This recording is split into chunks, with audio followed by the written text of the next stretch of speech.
Hi friends, welcome to Moni smart corner. ఈ video చూస్తున్న చాలామంది ఉమెన్స్ ఏజ్ 30 పైన ఉంటుందని అనుకుంటున్నాను. ఎందుకంటే 30 వచ్చాక మన మనసులో ఒకే డౌట్ తిరుగుతుంటుంది.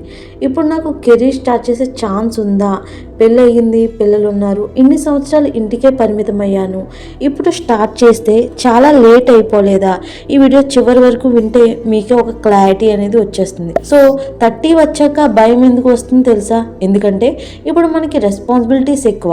మార్నింగ్ నుంచి నైట్ వరకు ఫ్యామిలీ అని, పిల్లలని, ఇల్లు కోసం, మన కోసం టైం అనేది ఉండదు. మరి అలాంటి స్టేజ్లో కెరీర్ స్టార్ట్ అంటే ఇప్పుడు ఎందుకు, ఇప్పుడు అవసరమా అని సొసైటీ అడుగుతుంది. కానీ ఒక్క మాట నిజం చెప్తా, 30 అనేది ఏజ్ కాదు, అది రెస్పాన్సిబిలిటీ స్టేజ్ మాత్రమే. మనకి చిన్నప్పటి నుంచి ఒక బిలీఫ్ నేర్పారు, 15 ఇయర్స్ ఏజ్లో చదవాలి, 20 ఇయర్స్ ఏజ్లో మ్యారేజ్ చేసుకోవాలి. కానీ ఇది రియాలిటీ కాదు.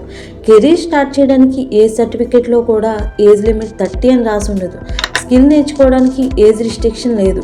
20 ఇయర్స్ ఏజ్లో ఎనర్జీ ఉంటుంది, 30 ఇయర్స్ ఏజ్లో క్లారిటీ ఉంటుంది. క్లారిటీ ఉన్న ఉమెన్ లేట్ ఎప్పుడూ కాదు. 30+ ఉమెన్ స్లో అనుకుంటున్నారా? నో. 30+ ఉమెన్కి లైఫ్ ఎక్స్పీరియన్స్ ఉంటుంది, మనీ వాల్యూ తెలుసు, టైం ఇంపార్టెంట్ తెలుసు, పీపుల్ని హ్యాండిల్ చేయడం వచ్చు, ఫెయిల్యూర్ని డైజెస్ట్ చేయడం వచ్చు. 20 ఇయర్స్ అమ్మాయి ట్రై చేస్తే 30 ఇయర్స్ ఏజ్ ఉన్న అమ్మాయి ప్లాన్ చేస్తుంది. ఇదే డిఫరెన్స్ అనమాట. సో ఇప్పుడు ప్రాక్టికల్గా చెప్తాను. కెరీర్ స్టార్ట్ చేయాలంటే ఫస్ట్ మీ మైండ్లో 5 థింగ్స్ ఫిక్స్ చేయాలి. ఫస్ట్, కంపారిజన్ స్టాప్ చేయాలి. ఎవరితో ఎవరు కంపేర్ అవ్వకండి. సెకండ్, ఒక స్కిల్ పిక్ చేయండి, అన్నీ కాదు, ఒకటే. Third, daily minimum 1 hour. 1 hour సరిపోతుందా అంటే సరిపోదు. ప్రజెంట్ బిజీ లైఫ్లో పిల్లల్ని చూసుకోవడం మార్నింగ్ నుంచి నైట్ వరకు ఇంట్లో పనులతోనే సరిపోతుంది. అలాంటప్పుడు ఈ 1 అవర్ చాలా ఎక్కువ. హానెస్ట్గా 1 అవర్ అయితే చాలు. Fourth, learning and action together.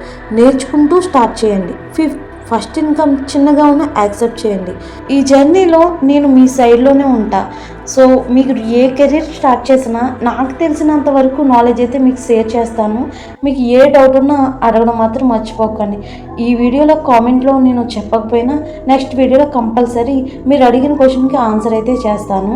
ఈ వీడియో షేర్ చేయడం మాత్రం మర్చిపోకండి. మీకు యూజ్ అవ్వకపోయినా మీ ఫ్రెండ్స్ కన్నా యూజ్ అవుతుంది. అలాగే వీడియో నచ్చితే లైక్ చేయండి, షేర్ చేయండి, సబ్స్క్రైబ్ మాత్రం మర్చిపోకండి. పక్కనే ఉన్న బెల్ ఐకాన్ క్లిక్ చేస్తే నేను ఎప్పుడు వీడియో పెట్టినా మీకు ముందుగా నోటిఫికేషన్ వచ్చేస్తుంది.